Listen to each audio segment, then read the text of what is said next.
13 idées d'articles pour votre blog. Je vous explique ça tout de suite.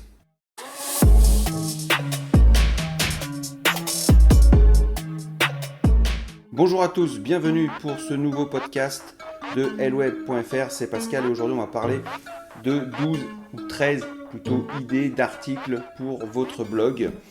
Alors évidemment, on va dire, je vais faire une sorte de listing par rapport à ça, je vais y expliquer un petit peu aussi, mais ça va vous donner en fait déjà une première base pour rédiger tous vos articles de blog si jamais vous manquez un petit peu d'inspiration. Alors évidemment il existe plein de techniques pour aller chercher l'inspiration pour des sujets, notamment en écoutant ses prospects. Donc trouver la bonne idée d'article de blog, ça n'est pas non plus très simple. Mais en fait, il faut, on va dire, faire une sorte de brainstorming et une fois que l'idée est trouvée, vous allez pouvoir adapter, on va dire, votre format pour le traiter au mieux.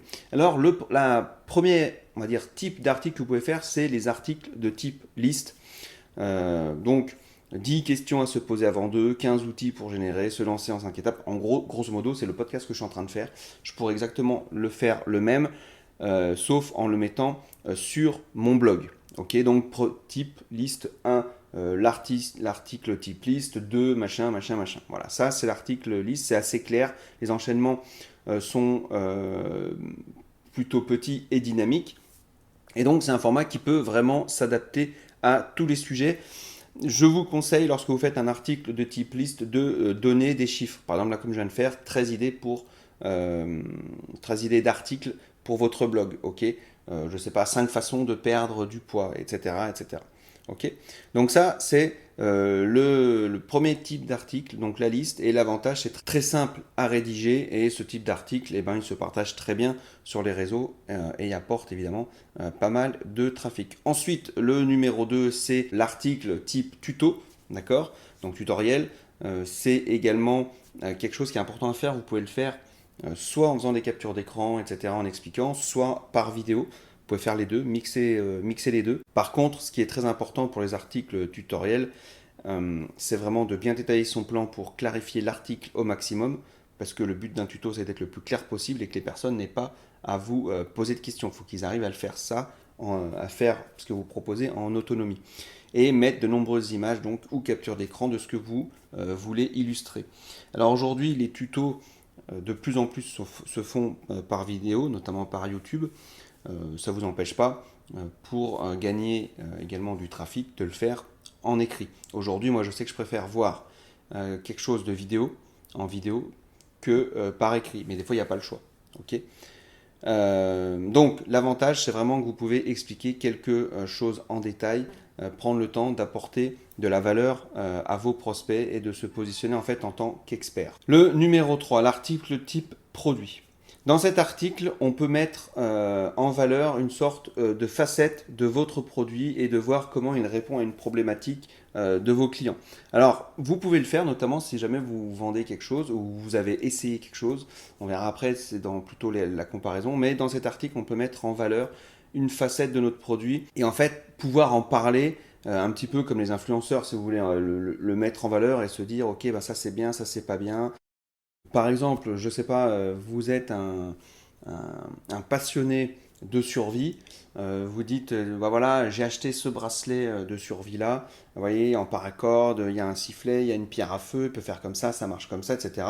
Et bien là, vous pouvez prendre le temps d'expliquer en détail comment fonctionne votre produit et donc séduire vos prospects. C'est hyper important si vous vendez ce type de produit, par exemple. En fait, vous avez l'occasion de mettre en valeur le produit. Alors en général, il va se faire surtout par une vidéo. Ce type on va dire, d'article peut se faire en vidéo, mais c'est très bien également de le faire par écrit. Ok, donc pareil, il faut faire un petit combo entre les deux. La quatrième idée qu'on peut suggérer, c'est l'article type actualité. Donc c'est facile, ça va être tous les articles qui réagissent à une actualité chaude, à une actualité récurrente, ok, ou alors carrément à votre actualité, à vous. Par exemple, je sais que moi j'avais fait des expositions, des dédicaces, et ben voilà, j'avais mis actu, ben il va se passer ça, j'ai fait ça, etc. Ok.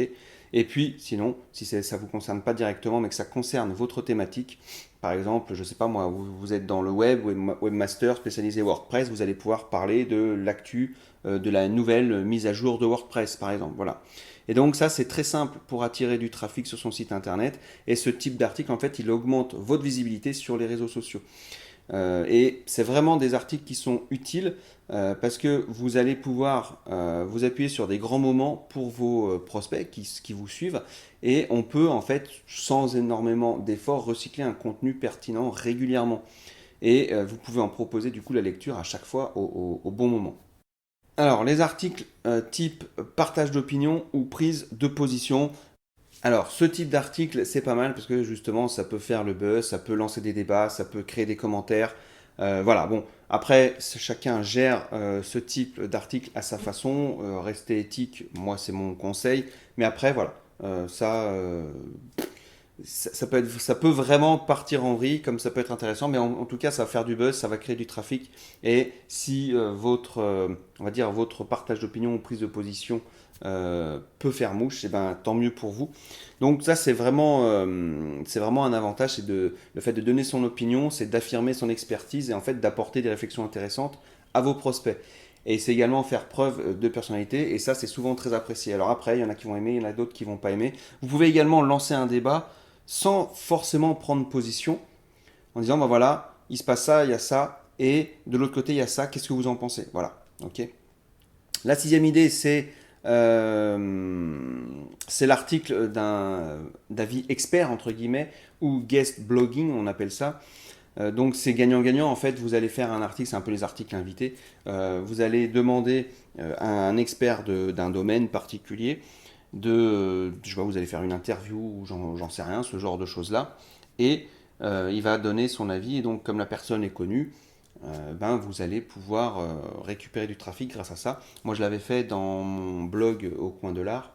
Je l'avais fait avec des dessinateurs qui sont très connus. Non, des scénaristes, pardon, qui sont très connus. Je vais le faire également avec des dessinateurs et ça avait très bien marché dans la communauté de la bande dessinée. C'est-à-dire que mon article avait été partagé, avait été lu. Voilà, j'avais interviewé, de mémoire, 4 ou 5 scénaristes. Et ça s'était très bien passé. Donc ça, c'est vraiment une bonne idée. Ensuite, numéro 7, l'idée d'article qui en mérite plusieurs, ça va être la série. Bon, après, ça, c'est un format qui est très pratique. Si on a beaucoup de choses à dire sur un sujet, on va pouvoir le découper en plusieurs sous-articles, en fait, si vous voulez.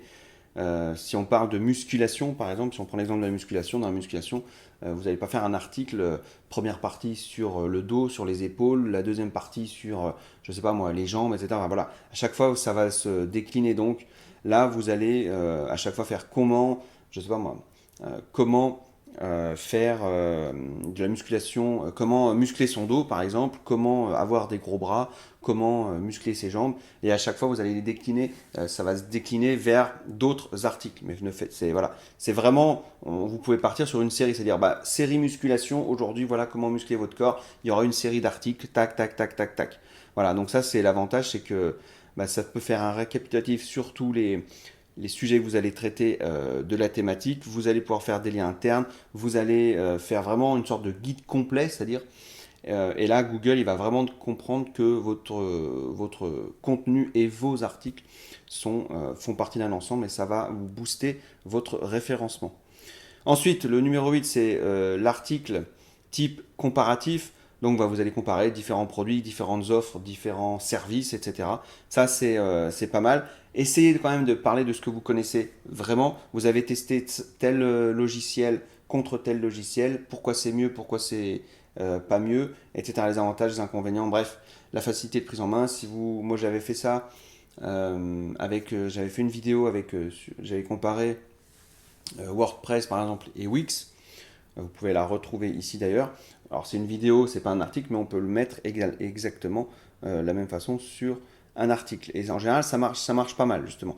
Et après, vous pouvez également avoir une certaine notoriété grâce à ça. La neuvième idée, c'est un article qui va être basé sur une étude. Ok. Donc l'avantage, c'est qu'on va se positionner sur des mots-clés très recherchés et vous allez gagner en visibilité, pardon, en trafic et en crédibilité. Vous allez dire, bah voilà, j'ai fait une étude. Alors, honnêtement, c'est un travail qui est long, qui est fastidieux. Vous allez comparer des informations, trouver les bonnes études, dire bah ça. Bon, c'est pas la chose que je ferais le plus. Ou alors récupérer des données, citer les sources, vous gagnerez du temps par rapport à ça. Mais euh, il peut y avoir des bonnes surprises par rapport à ce type d'article. Ensuite, 10e idée, l'article guide ultime. On l'a vu pour la musculation tout à l'heure au niveau de la série, c'est un peu pareil. Là, vous pouvez faire ça, un guide ultime. En plus, vous pouvez mettre même une petite ressource à télécharger en PDF. Enfin, voilà, un guide ultime, guide complet, tout ce truc-là, ça marche très bien en général. Donc choisissez bien votre thématique. Et ce format, en fait, va permettre d'attirer du trafic sur le long terme. Le temps qui va être passé dessus va être complètement relayé, en fait. Et vos lecteurs ont plus de chances de rester sur votre site plutôt que d'aller chercher un complément d'information ailleurs. L'avantage, c'est que l'idée de... C'est un petit peu toujours, d'ailleurs, ce qu'il faut avoir en tête, c'est lorsqu'on va créer un article, on va parler d'une thématique, on va parler d'un sujet, il faut se demander qu'est-ce que les internautes vont pouvoir se poser comme question et répondre à toutes ces questions-là. Et là, vous avez vraiment le guide complet. C'est vraiment intéressant de le faire, c'est long, mais ça peut être très bonifiant pour la suite. Enfin, le 11e article, on va dire plutôt, c'est le résumé d'événements. Alors ça, moi, je le fais pas trop, mais voilà, si vous avez organisé des webinaires, si vous avez éventuellement couvert des manifestations ou quoi, vous allez pouvoir résumer ce qui s'est passé. L'avantage, c'est que le contenu il est souvent déjà là. Vous avez juste simplement à préparer votre conférence ou à utiliser vos notes pour un article un peu plus percutant, quoi. Mais grosso modo, les résumés des grands événements, tous vos prospects ne peuvent pas y assister, d'accord? Et donc, au final, vous allez résumer ce qu'ils ont raté et ça va être apprécié, ok? Alors moi, ça, je le fais pas souvent, honnêtement, je l'avoue. Il faudrait peut-être que je m'y mette. Ensuite, l'étude de cas, ça résume un petit peu l'étude aussi. Donc, c'est pas mal parce que l'étude de cas, on va prendre un exemple et ça permet d'illustrer en fait. Voilà, regardez, je vous parle de ça, tel site fait ça, tel site ne le fait pas, il y a une différence, bah, voilà. Et là, l'étude de cas, c'est vraiment pertinent. Et ça montre également que vous êtes expert et ça permet au prospect vraiment de comparer. Si vous voulez, il verra la différence. C'est exactement comme la photo immobilière. Avant qu'on vous montre une belle photo, vous allez croire, par exemple, vous avez votre cuisine, vous avez pris la photo de votre cuisine, vous êtes plutôt satisfait.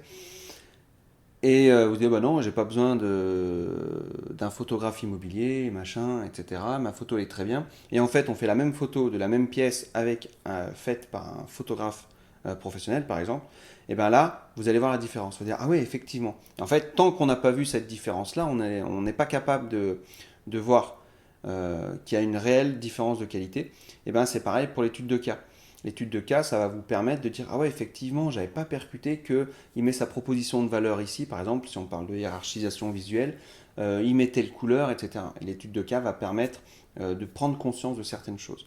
Et enfin, alors, c'est un article que j'avais fait, par exemple, le 13e, c'est l'article de type lexique, c'est un article que j'avais fait dans mon article de photo, où d'ailleurs on pouvait télécharger le lexique des mots de photo. On peut toujours d'ailleurs le faire sur addictphoto.fr. Donc, ce contenu, en fait, quand il est classique, ça permet tout simplement de bien nous référencer sur les moteurs de recherche. Et voilà, après, ça permet en fait l'article lexique qui va permettre de donner plusieurs définitions des mots un peu techniques de votre thématique. Et ça permet à l'internaute de mieux s'y retrouver. Voilà, concernant ces 12 ou 13 idées, je ne sais plus, d'articles pour rédiger votre blog. Je pense que là, on a fait le tour un petit peu de tout ce qui est possible de faire. Évidemment, on peut après rajouter les formats, donc la vidéo, les infographies, etc. Mais au final, ça reste dans un thème, un des 13 thèmes que je viens d'évoquer dans ce podcast. J'espère que j'ai pas trop été brouillon, j'avais pris simplement quelques notes. Donc n'hésitez pas à tester tout ça, à voir ce que ça donne. Et puis moi je vous dis à très bientôt pour un prochain podcast. Ciao. Et si vous avez envie d'avoir des bons outils pour commencer dans votre transition numérique sans galérer, je vous suggère de télécharger mon kit de démarrage qui contient énormément de ressources. Le lien est dans la description. Vous aurez un guide pour le cahier des charges, comment préparer son site web, des astuces de référencement naturel, un accès gratuit pour tester ma formation Nectar SEO, un guide pour le référencement naturel, un guide pratique également sur les dossiers de financement. Bref, 52 vidéos totalement vulgarisées sur le web. Donc voilà, allez-y, foncez, c'est gratuit.